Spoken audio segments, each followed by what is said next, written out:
Baik, untuk ketua kelas, boleh silakan.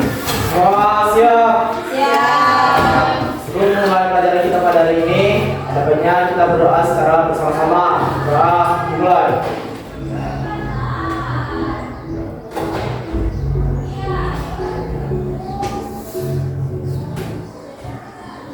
Doa selesai. Beri salam. Assalamualaikum warahmatullahi wabarakatuh. Waalaikumsalam warahmatullahi wabarakatuh. Baik, ketua kelas, apa ada yang tidak hadir atau hadir semua? Semua. Baik, bagaimana kabarnya hari ini? Sehat semua? Sehat. Semangat? Semangat. Baik, sekarang sudah bisa fokus untuk kita belajar? Bisa. Kita mulai pembelajaran hari ini ya? Ya. Oke. Baik, sebelum kita mulai pembelajaran hari ini, Ibu ada sebuah tayangan video. Dapat kita ambil banyak arti di sini, banyak makna yang terkandung di dalam video ini yang bisa kita jadikan inspirasi kita sehari-hari atau sikap kita sehari-hari ya. Kita tonton dulu video ini sebelum pembelajaran dimulai.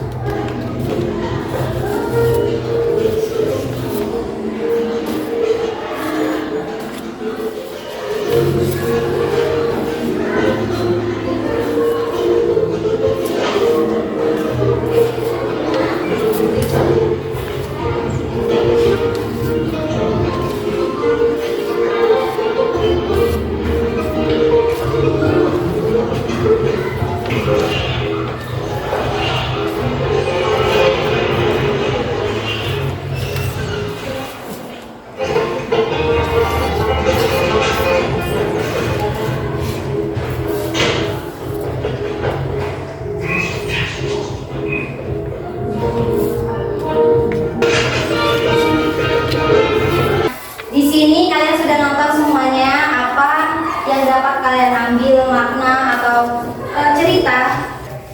Ini ceritanya arti dari kerjasama ya. Tadi sudah kita lihat video kelompok. Yang kelompok satu adalah kelompok produktif, yang satu tidak produktif. Bagaimana pendapat kalian tentang video ini? Ya, coba. Ram? Kita misalnya suatu perbedaan, suatu keadaan dua kelompok, Iya. di mana kelompok yang pertama itu mengalami keterlambatan dalam melakukan suatu pekerjaan. Iya. Di mana pada kelompok tersebut terdapat orang yang ingin menghentikan kerjasama, dan setiap anggota dari kelompok tersebut itu memiliki tujuan sehingga mempercepat kerjasama mereka. Iya, terima kasih Ram. Tepuk tangan untuk Ram. Oke, terima kasih Ram. Di sini kita dapat melihat ada dua kelompok. Dua kelompok di mana kelompok yang pertama itu tidak bisa bekerja sama. Yang satu ingin memperlambat, yang satu lagi itu bersama-sama dia bekerja sama sehingga bisa mencapai cepat tujuannya. Padahal tujuannya sama. Tapi karena yang satunya kompak, yang satunya kerjasama, jadi yang satunya bisa mencapai tujuan dengan cepat. Kemudian Ibu akan jelaskan tujuan pembelajaran kita hari ini. Tujuan pembelajaran kita hari ini adalah melalui pembelajaran berbasis masalah, peserta didik diharapkan mampu menganalisis unsur intrinsik di dalam cerpen. Nah, ini tujuan pembelajaran kita hari ini. Kemudian Ibu akan menjelaskan manfaat pembelajaran kita hari ini. Dan manfaat pembelajaran kita hari ini adalah yang pertama adalah menyenangkan dan tidak jenuh, menimbulkan rasa senang, memberi pelajaran tentang kehidupan, dan yang terakhir menjadi hiburan. Nah, di sini cerpen bukan hanya sekedar kita dapat mempelajari materi saja, tapi juga dapat membuat hati kita senang, membuat kita tidak jenuh, juga dapat mengisi waktu luang kita, dan cerpen ini juga bisa memberi pelajaran tentang kehidupan. Ini adalah manfaat yang dapat kita peroleh dari pelajaran cerpen. Seperti itu. Nah, jadi ingat juga Ibu ingatkan kembali bahwa kerjasama itu sangat penting di dalam kelompok. Kalau kita tidak bekerja sama, tidak kompak, nanti tugasnya juga terbengkalai. Ada yang cepat selesai, ada yang tidak, karena tidak bekerja sama. Nah, di sini kalian masih ingat apa pelajaran kita kemarin? Cerpen ya. Nah, di sini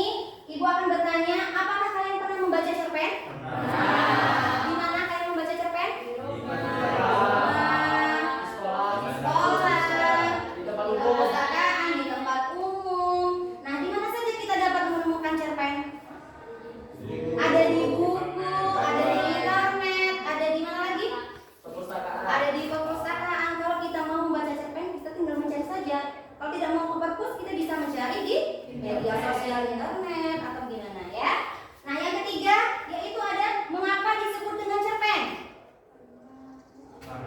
Ya, coba kan. Karena untuk cerpen tersebut memiliki beberapa unsur. Iya. Dan dalam unsur tersebut kita bisa menyatakan suatu karya itu bisa cerpen. Ya, nah, kenapa disebut dengan cerpen? Karena cerpen ini juga berisi bisa kita baca hanya sekali duduk saja. Juga katanya tidak lebih dari 10.000 kata. Makanya itu menjadi pembeda antara cerpen dengan cerita lainnya. Kalau cerita lainnya seperti novel itu tuh panjang, tidak bisa kita baca hanya sekali duduk saja. Itu membutuhkan waktu yang lama. Tapi kalian masih ingat kan pelajaran kita kemarin apa? Cerpen. Sudah dijelaskan juga apa itu cerpen. Masih ingat apa itu cerpen? Masih ya, sudah Pram jelaskan tadi. Di dalam cerpen ada apa aja, Pram? Ada unsur intrinsiknya. Apa saja unsur intrinsiknya? Unsur intrinsik terdiri dari 7 bagian. Yang diawali dari tema, penampakan, alur, latar, sudut pandang, gaya bahasa, dan yang terakhir itu amanat. Iya.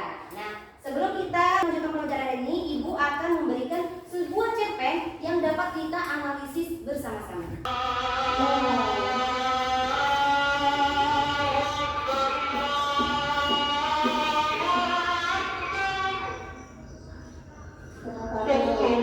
Saat subuh, rumah Pak Ahmad dikejar oleh seorang tetangga muda yang mencuri depan pintunya dengan mata berbinar-binar.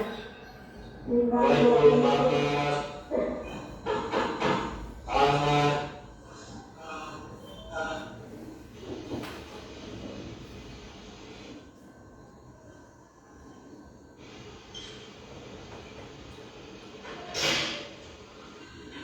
Yuk, dapat Pak, saya sudah lahir dengan selamat dan sehat. Bagus, aman. Apa kabar? Betul. Tolong Pak, tolong beri nama anak saya karena anak saya belum punya nama. Kasih nama Kartini saja. Bapak keterlaluan. Loh, bukannya ibu yang keterlaluan. Baru dia kita udah bapak lagi. Masa? Kasih nama anak orang, tapi Loh, emangnya kenapa? Kartini itu orang besar loh, dapat sejarah. Dia juga orang hebat. memang. Tapi tidak semua orang bernama Kartini juga seperti anak Kartini. Makanya, yang namanya usaha itu penting. Jangan ngandelin nama tok. Lihat tuh, tetangga kita, belajar aja. Kepingin orang tuanya besar, ternyata ada jadi kecil lokal. Bukan anak Kartini. Apa? Yang kalah buat aku. Apa? Apa? Saya beli nama untuk anak bapak. Bapak bagi. Kali apa Pak? Jadi Kartini menemui bapak. Siapa? Dari legend Kartini. Oh, kata dia, boleh lanjutkan perjuanganku membebaskan perempuan di Indonesia dari penindasan. Tapi hakikatnya perempuan tetaplah perempuan, dan lelaki tetaplah lelaki. Kamu tidak boleh mengambilkan keduanya. Kalau kamu mengubah akidah tersebut, kamu sudah menodai perjuanganku. Saya mengerti maksud Pak Ahmad. Jadi jangan beri nama anakmu Kartini. Kalau tidak bisa Pak, itu tidak tercatat dalam akta kelahiran. Tapi kamu sudah mengubah akidah tersebut. Loh, kata siapa? Anak saya lelaki, anak saya perempuan. Tidak seperti yang diprediksikan oleh dokter. Jadi seperti ini? Iya Pak. Oh, tidak. Saya pulang ya. Siapa Pak? Ahmad pun merasa berlega ketika mengetahui bahwa anak dari tetangga muda tersebut berjenis kelamin perempuan. Kemudian Pak Ahmad bergegas pulang ke rumahnya. Ini adalah sebuah cerpen.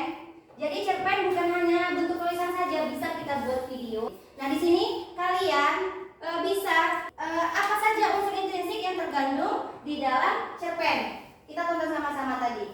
Kalian sudah menemukan apa saja unsur intrinsik yang terkandung di dalam cerpen tersebut? Sudah menemukannya?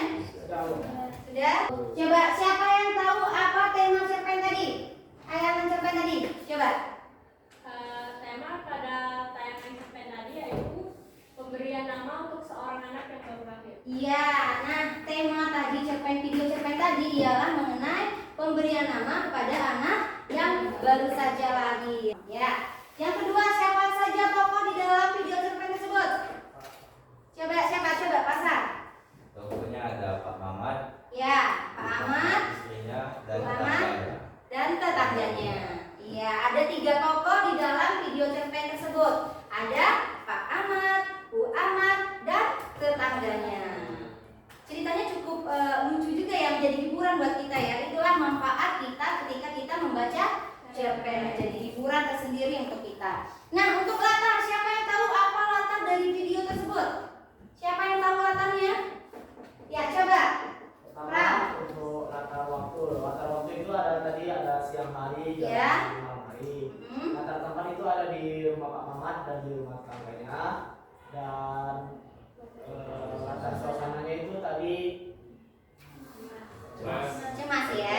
Ya, jadi latar waktunya itu ada 2, ada di malam hari dan ada di siang hari. Seperti kita lihat di video tadi, ada obrolan di siang hari Pak Mamat dan Bu Mamat, dan ada tadi yang permisi dari yang bertamu. Nah, kemudian juga ada obrolan di malam hari. Nah, jadi itu ada latar waktu, ada siang dan malam. Nah, untuk latar apa lagi tadi? Latar tempat di mana? di rumah Pak Mamat Di rumah Pak Mamat dan rumah tetangga. rumah tetangga. Nah kemudian selanjutnya untuk sudut pandang, siapa yang bisa menjawab apa sudut pandang yang terkandung di dalam cerpen ini? Ya, coba yang lain. Coba. Sudut pandang yang terdapat pada cerpen tersebut yaitu sudut pandang orang ketiga, di mana ditandai dengan nama-nama tokoh. Iya, nah di sini di video cerpen tersebut menggunakan sudut pandang ketiga, di mana di sini disebutkan nama tokoh di dalam video cerpen tersebut. Nah, untuk yang gaya bahasa, dia menggunakan gaya bahasa apa di video cerpen tersebut? Majas metafora. Nah, selanjutnya yang terakhir untuk amanat, siapa yang bisa menjawab amanat apa yang kita bisa ambil dari video ini? Apa? Ini amanat yang ada di video cerpen tadi itu adalah jangan ngomong sembarangan kepada orang lain dan jangan acuh kepada orang yang meminta pertolongan kita. Nah, jangan berbicara sembarangan kepada orang lain dan jangan acuh-acuh Kepada orang yang minta pertolongan kepada kita. Nah, di sini kita dapat mengambil ya seperti tadi Pak Mamat sudah salah sangka ya terhadap tetangganya, bahwa Pak Mamat bilang kok anaknya laki-laki kok diberi nama perempuan. Itu tuh kan terjadi kesalahpahaman. Makanya kita tuh jangan sembarangan bicara dulu kepada orang lain. Ditanya dulu apa kebenaran yang terjadi, seperti itu, supaya kita tidak ada kesalahpahaman atau menyebarkan berita yang tidak benar ya, seperti itu ya. Selanjutnya kita sudah mempelajari cerpen, Ibu akan memperkuat lagi. Nah, cerita pendek ini adalah rangkaian peristiwa yang terjalin menjadi satu yang di dalam terjadinya konflik antar tokoh. Nah, di sini juga dalam diri tokoh itu sendiri ada latar dan alur. Nah, peristiwa dan cerita terwujud hubungan antar tokoh, tempat, waktu yang terbentuk menjadi kesatuan. Nah, selanjutnya di sini ada ciri-ciri cerpen. Apa saja ciri-ciri cerpen? Yang pertama memiliki kata tidak lebih dari 1000 kata. Seperti apa yang dikatakan Pram tadi ya, tidak melebihi 10.000 kata. Nah, yang kedua yaitu memiliki proporsi penulisan yang tidak singkat dibandingkan dengan novel. Ini sangat berbeda sekali ya. Kita dapat sekali membedakan antara cerpen dan novel. Karena novel itu sangat panjang sekali untuk kita baca dan tidak mungkin bisa kita baca sekali duduk waktu jam istirahat. Dan novel ini juga biasanya kadang bukan video singkat yang dibuat, tapi film. Kebanyakan film dibuat dari cerpen. Nah, itu berbeda. Novel dibuat menjadi film. Ya, maaf ya. Nah, kemudian tidak mencerminkan semua kisah tokohnya, karena dalam cerpen dipisahkan hanya intinya saja. Seperti contoh kita tadi ceritanya Kartini. Di cerpen itu menceritakan tentang pemberian nama, tidak ada menceritakan apa pekerjaan Pak Mamat, apa pekerjaan Bu Mamat, tidak ada ya. Di situ diceritakan mengenai intinya saja, seperti pemberian nama. Nah, kemudian tokoh yang diceritakan di dalam cerpen mengalami sebuah konflik sampai tahap penyelesaian. Nah, apa konflik pada cerpen tadi? Kesalahpahaman, di mana Pak Ahmad salah paham terhadap tetangganya, karena sebenarnya anak tetangganya itu adalah perempuan bukan laki. Nah, di sini terjadilah konflik di mana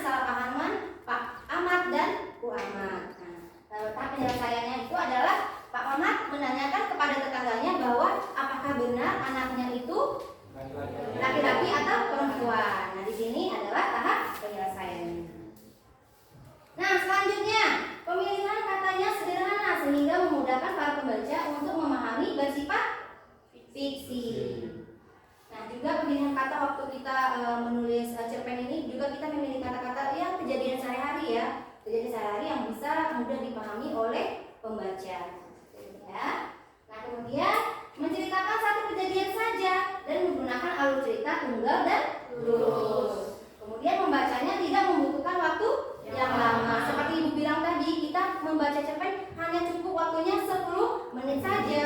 Ketika jam istirahat itu sudah bisa kita gunakan waktu untuk membaca cerpen, gitu ya. Nah, kemudian yang terakhir, memberikan kesan dan kesan yang sangat mendalam sehingga pembaca akan ikut merasakan kesan dari cerita tersebut. Nah, di mana kita dapat merasakan kesannya?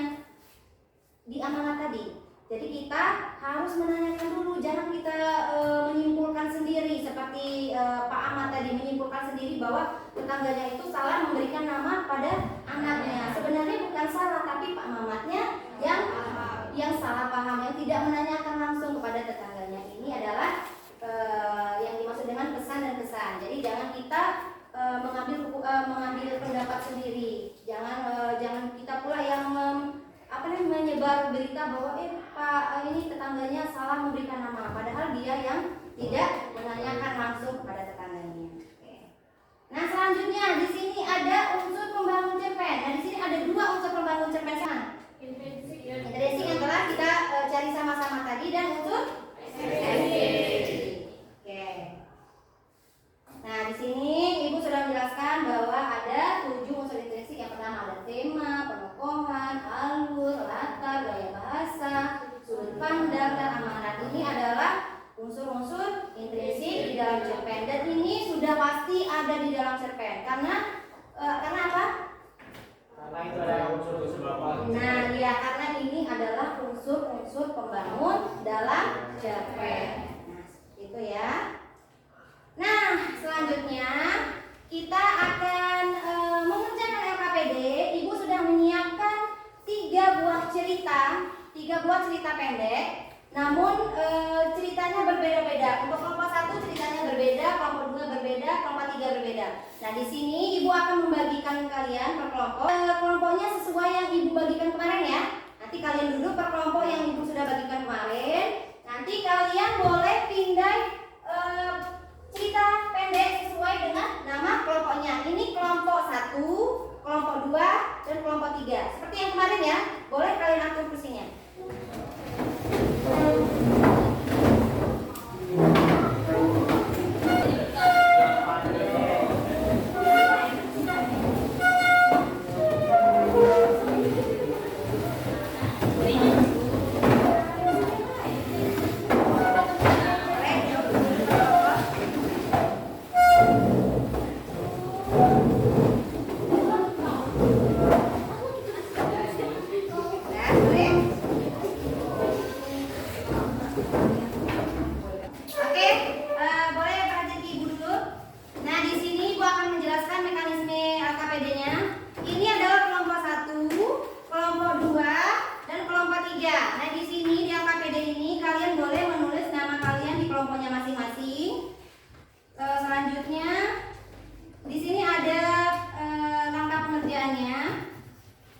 Petunjuknya ya. Nah, yang di sini ada barcode sesuai kelompok. Untuk kelompok 1 scan di kelompok 1, untuk kelompok 2 scan di kelompok 2, untuk kelompok 3 scan di kelompok 3 ya, barcode-nya ya, pindah ya. Nah, untuk yang selanjutnya ini boleh kalian analisis, dan kalian tulis di sini. Ini untuk kelompok 1, kelompok 3, kelompok 2. Yang 2. Boleh kalian kerjakan, boleh baca cerpennya dulu, boleh pindai di kelompoknya masing-masing.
Ya.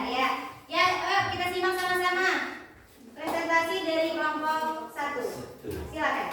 Assalamualaikum warahmatullahi wabarakatuh. Waalaikumsalam warahmatullahi wabarakatuh. Saya dari kelompok 1 akan ini yang pertama pertanyaannya itu tentang tema. Apa tema dalam cerpen yang kami baca tadi? Tema dalam cerita seni karya Amin, karya Ahmad Tahari adalah perjuangan. Kutipannya yaitu karya Amin hanya tersenyum lalu bangkit meski kepalanya pening dan langit seakan berputar menajaki tanjakan. Yang kedua, alur. Dalam cerpen ini adalah alur maju yang menceritakan kejadian sedang terjadi. Terdapat dalam kutipan jalan tanah yang Tanya untuk kelompok 1. Pas. Pas? Ya baik, untuk kelompok 1 tadi ada cerpennya mengenai kan senyum karya Amin. Itu temanya tentang perjuangan ya. Oke, terima kasih kepada kelompok 1. Silakan untuk kelompok 2. Boleh kita perhatikan kelompok 2 dulu ya. Oke, silakan kelompok 2. Baik. Assalamualaikum warahmatullahi wabarakatuh. Waalaikumsalam warahmatullahi wabarakatuh. Unsur-unsur kami akan mempresentasikan unsur-unsur intrinsik yang terdapat pada cerpen kelompok 2 yang berjudulkan Penulis Tua. Unsur intrinsik yang pertama yaitu tema. Tema yang diangkat pada cerpen Penulis Tua ini adalah tema mengenai seorang kakek tua yang merenungi kehidupan dan kenangan dia di masa lalu. Hal tersebut dapat dibuktikan pada kutipan. Tidak ada yang lebih menarik dari orang berumur 80 tahun sepertiku selain merenung dan mengenang. Alur. Cerpen penulis memiliki alur campuran. Cerpen tersebut. Oke, nah tepuk tangan untuk kelompok 2. Ada yang mau bertanya untuk kelompok 2? Tidak. Kelompok 2 menceritakan mengenai cerpen Penulis Tua. Nah, terlihat sekali ya unsur intrinsiknya di sini bahwa tema Penulis Tua ini adalah dia sangat sepertinya sangat sedih ya. Dia merindukan istrinya yang telah tiada dan dia bersama tokohnya di situ ada bersama cucunya. Cucunya siapa? Alia. Nah, di situ juga kakeknya sering sekali ya merindukan istrinya seperti datang ke tempat yang biasanya dikunjungi bersama istrinya. Hasil yang sudah kami buat tadi, unsur intrinsik tema yaitu tentang perjuangan, di mana ini bisa dibuktikan pada kutipan. Sambil menikmati kopi racikan Pauline, anak gadisku ini mulai bercerita. Pak, rupanya untuk memulai usaha itu tak semudah yang kupikirkan dulu. Iya, tidak ada yang mudah, sahutku. Latar atau tempat akan dibacakan oleh Nazira. Latar atau tempat. Latarnya yaitu terdapat 3 unsur yaitu waktu, tempat, dan suasana. Latar waktu yaitu pada tanggal 5 Agustus 2014, akhir tahun 2015. Warahmatullahi wabarakatuh.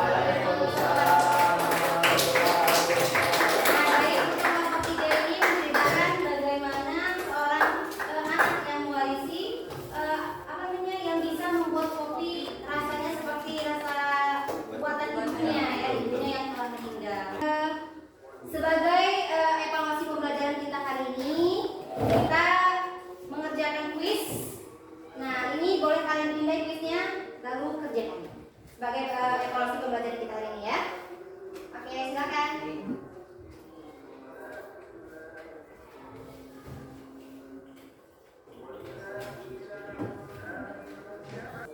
Sudah terbuka semuanya?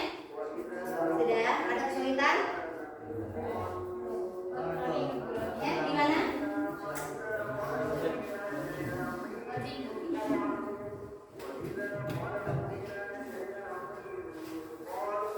Yang sudah bisa terbuka langsung dikerjakan kuisnya sebagai evaluasi pembelajaran kita hari ini. Ya, sudah? Sudah? Sudah? Oke. Sudah semua? Oke, baik. Sebelum kita mengakhiri pembelajaran kita hari ini, siapa yang mau menyimpulkan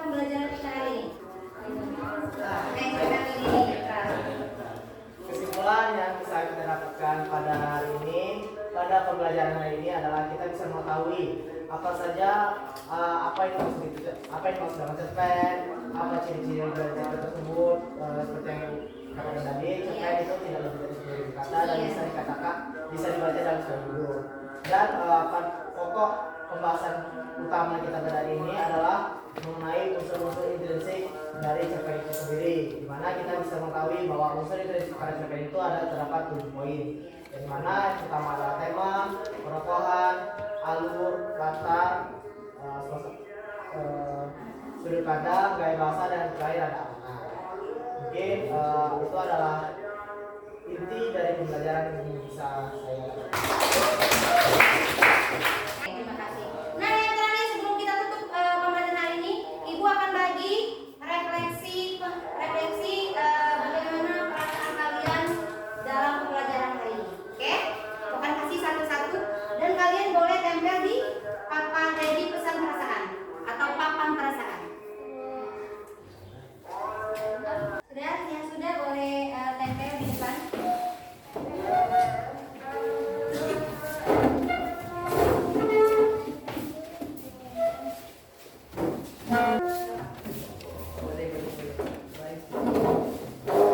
Baik, terima kasih. Sekian pembelajaran kita hari ini.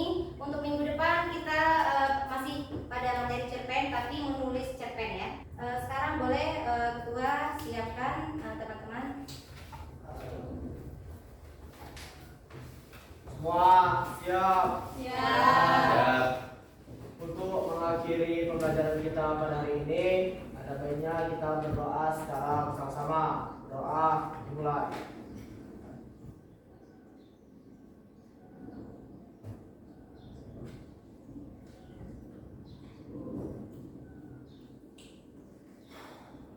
Doa selesai. Beri salam.